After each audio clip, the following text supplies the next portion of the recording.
Chapter 4. Perfume Oil. The caravan left a tremendous vogue for perfumed oil in its wake. Every palace woman who passed by seemed to carry a different scent. Each smell individually might have been quite pleasant, but they mingled together into an undifferentiated olfactory morass.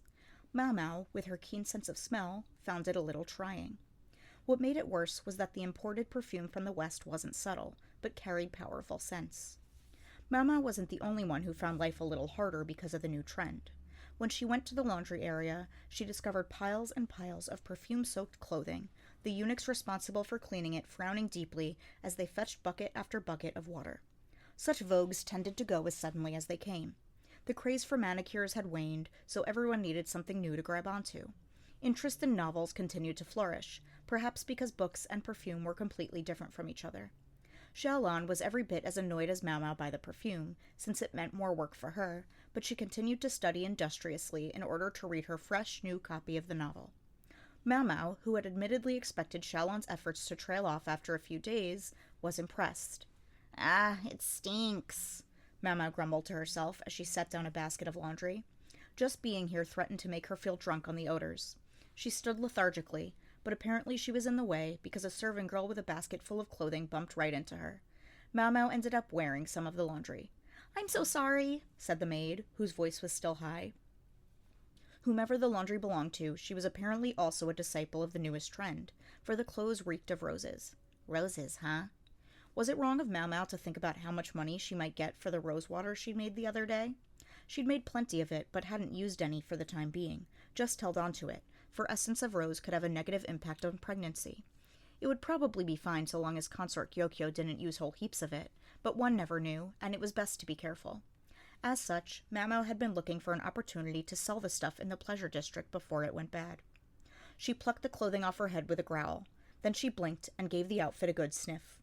That alarmed the maid, but Mau Mau ignored her, tossing the outfit into the laundry basket and shoving her face into another one. Now nearby eunuchs and other serving women were watching her in amazement, but what did she care? Mau Mau went from one basket to the next, smelling the contents, and by the time she was done, it had completely slipped her mind to take her own washing back home. Instead, she headed off somewhere. Mau Mau, of all people, knew where trends were most likely to take root. That day, the shouting of the ladies-in-waiting of the Crystal Pavilion could be heard all over the rear palace. The gorgeous eunuch arrived at the Jade Pavilion that evening. She'd figured he might. In his hand he held what appeared to be a written protest. "I took you for someone with a little more restraint," Jinchi said, his customary exasperation now tinged with anger. Behind him stood Gaoxuan, exasperation coupled with exhaustion, and Consort Gyokyo, worried but undeniably intrigued, and Hongyang, only just managing not to look like a wrathful deity. The other ladies-in-waiting were asleep with Princess Lingli, who had already gone Betty by. I am, Mau Mau thought, but it was too late.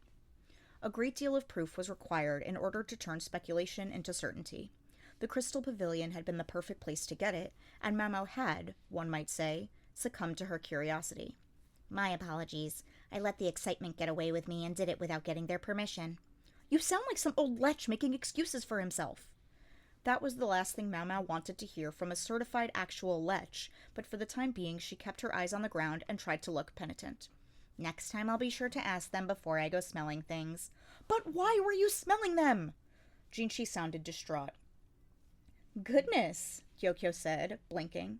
This seemed to alert Jinchi to how he was coming across, because his stern look softened somewhat and he regained a measure of his usual gentleness. Anyway, Mau Mau had learned her lesson. Specifically, she had learned that she was going to need to check with people before she grabbed their clothes and started sniffing. She'd learned not to let her excitement cause her to practically tear the garments off people so she could smell them. And she definitely learned not to choose the ladies-in-waiting of the Crystal Pavilion as the subjects of her sniffing. They'd already treated her like a demon or an evil spirit, but now they seemed to regard her as something even worse. Even knowing what might happen, Mau Mau had needed to be sure. "I think that's about enough penitence for now," she decided. She raised her head and looked Jinchi square in the eye. In her mind, it was actually a good thing that the complaint had brought Jinchi here so quickly. She believed this matter required an immediate decision. "I had a reason for what I did." She continued to stare at Jinchi for several seconds. Finally, he opened his mouth, though he kept his face blank. It had better be a good one. "But of course," Mau Mau said firmly. Then she glanced at Gyokyo and Hongyang and asked for some paper. Some promptly appeared. It was from Gyokyo's personal store. Frankly, it was nicer than Mau Mau needed right now. A piece of old scrap paper would have been fine, she thought. But she was the only one there who came from poverty, and thus the only one to have such an idea. She began to write in quick, flowing characters, while the others surrounded the desk and watched. Consort Gyokyo read aloud. Rose, benzoin, parasol tree, frankincense, and cinnamon? These are all kinds of perfume or some such, right? Mau Mau nodded. These are the aromas and essences I detected on the palace women today. What about them?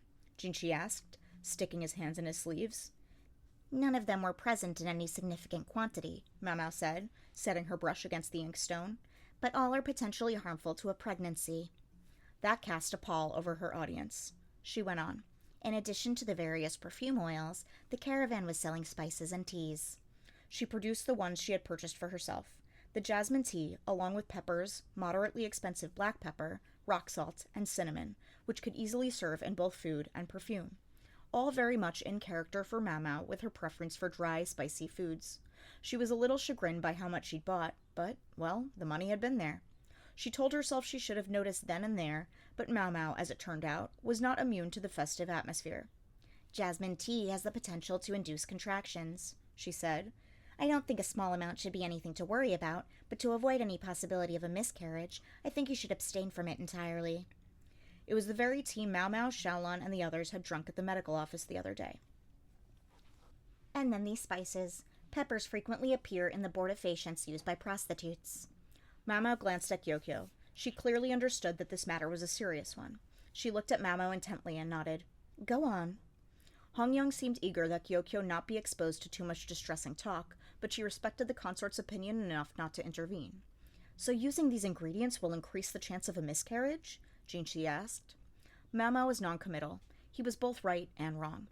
Each of them increases the possibility, but none of them is guaranteed to cause one, presuming you don't accidentally drink the perfume oil or otherwise come in contact with an exceptionally large dose. In ordinary quantities, all of the ingredients could practically be called safe. Otherwise, they couldn't be bought into the rear palace at all. But any given thing had multiple uses. If the ingredients were to be found around the Jade Pavilion, and by some mistake someone were to ingest them, who knew what might happen? What if that person was a pregnant consort? Mau Mau rued her failure to notice sooner. Can you get any kind of information on the merchants who were here with the caravan? She asked. We can look into it, but I don't expect detailed list of their wares. Perfumes would simply be listed as perfumes, spices as spices, and tea as tea. Specific types and varieties were unlikely to be recorded.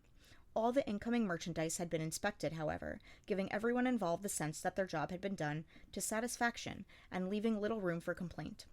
One more thing nagged at Mau Mau. Doesn't this remind you of, Remind me of what? Jinchi replied, unsure what her vague remark was getting at. She was thinking of something that seemed like perfectly respectable merchandise for the rear palace, but which could have an unexpected side effect. The toxic face powder, Mau Mau said, and a flash of understanding could be seen on every face in the room. The summer before, Princess Lingli had fallen ill for reasons unknown. Simultaneously, the same thing had happened to Consort Lihua's son, the heir apparent, who had subsequently died. Now, a non-lead-based face whitener was used in the rear palace, and the old stuff was no longer allowed. Perhaps it had caused them to let down their guard. Are you suggesting someone is deliberately trying to smuggle poison into the rear palace? Jinchi ventured.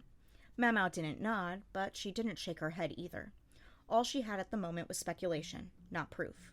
She felt close to certainty, but there was always the possibility she was wrong. There was the resemblance to the previous incident. Then the fact that the resurrected palace servant, Suire, was still at large, and that her background and contacts remained obscure. Maybe Jinchi had discovered something on that subject, but he was under no obligation to tell Mau Mau. I only noticed that many substances that are potentially harmful have entered the rear palace. No one of them need really be treated as poisonous. She was cheating a little, couching everything she said as opinion. She disliked the idea that the merchants who had brought the products into the rear palace might be punished because of anything she said. She would let Jinchi make up his own mind. I think, though, that it would be wise to warn the other consorts as well. That was all she would say. The discussion had left Mau Mau exhausted. She remembered what her father had said. She could almost hear the old man's gentle, grandmotherly voice warning her not to speak based on assumptions. So how much of what she had said was assumption, and how much was certain? The question made her feel a little queasy. Mau Mau entered the kitchen and heated some water.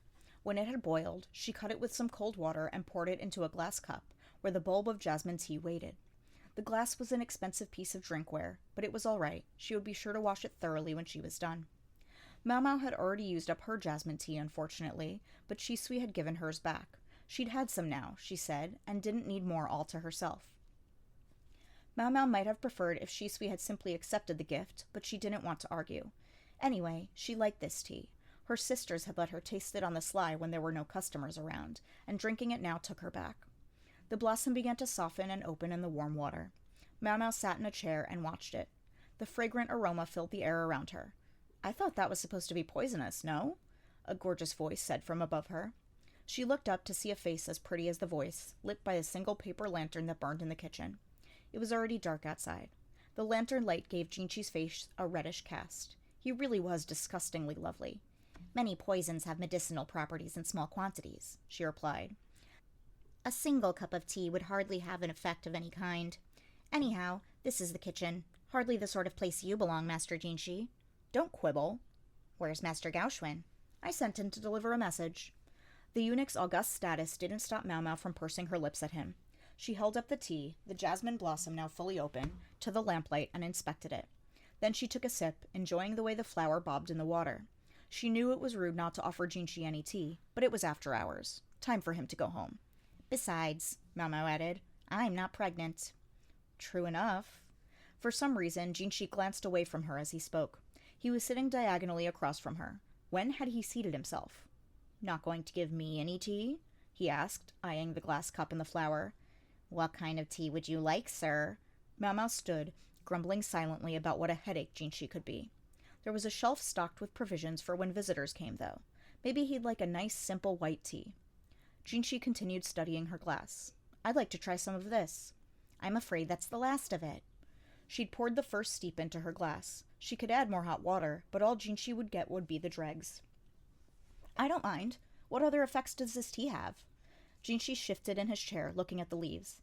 "It encourages relaxation, for one thing. It can help with insomnia, but can also help wake one up. Additionally, while it isn't recommended during pregnancy, I've heard it can be helpful during childbirth." "It seems the benefits far outweigh the harms." "Yes, which is why people often lose sight of them." Was this the only time so much jasmine tea had come into the rear palace, or had it been brought here before as well? Mau Mau didn't know. It might be simple coincidence, or something more. She couldn't even be sure of that. It was possible that the tea, along with the clothing, was a way of feeling them out, a method for discovering if anyone in the rear palace was with child. When previous caravans had visited, Mau Mau had either been working at Jinchi's residence, or tending to Consort Liwa in the Crystal Pavilion, or simply without money when it came to the occasion before she had been assigned to Consort Gyokyo's service. In other words, for lack of opportunity or lack of means, she had always been entirely uninterested in the visiting merchants. Even now, if it hadn't been for the sudden perfume oil fad, Mau Mau would likely not have noticed anything. Individually, everything the caravan brought appeared to be excellent luxury goods, after all. "Will white tea do?" Jinchi looked a bit put out and said nothing, but it wasn't her fault. They didn't have what they didn't have. Mau Mau set the kettle on the fire again and put some leaves in a small teapot. She took the kettle off before it boiled, figuring warm water would be enough, then poured it into the teapot slowly, letting the leaves steep. From there, she poured the tea into a teacup and placed it in front of Jinchi. He took it, still looking annoyed. Mau Mau, meanwhile, made a show of picking up her glass of jasmine tea. "There's another condition this tea can help with," she said. "What's that?" "Impotence, particularly in men." Jinchi fixed her with a thoroughly unamused look. Oops, she thought. Her sarcasm had worked a little too well. She bustled over to the shelf to get some snacks in hopes of repairing his mood, feeling a droplet of cold sweat run down her back. Behind her, she heard him sipping tea. Then he said, "This isn't really for me. I'm going home." And just like that, he left. Now I've done it, she thought, scowling to herself. When she went to get his teacup, though, she discovered it was untouched. Instead, her jasmine tea, from which she'd taken only a single sip, was half empty. She drank every drop of the white tea, furious.